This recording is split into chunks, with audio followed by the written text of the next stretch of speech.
আসসালামু আলাইকুম। বাইরে আঙ্গুর দেশে পায় না, বাচ্চা কাচ্চা খাইতে না, আর আমরা ফেলাই দিই। আজকে শুক্রবার, আঙ্গুর কিনছি, কলমি শাক কিনছি, ভেন্ডি কিনছি, পুঁই শাক কিনছি, ধনিয়া পাতা কিনছি, আর আঙ্গুর কিনছি খাইতে 1 কার্টুন। এই যে 1 কার্টুন আঙ্গুর কিনছি, দেশে পাই না। আর এখানে 1 কার্টুন আঙ্গুর কিনছি 10 টাকা, 300 টাকা, 350 টাকা।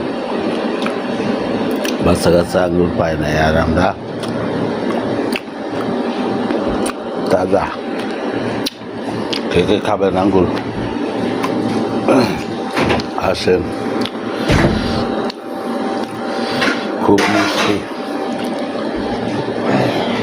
খুব সুস্বাদু।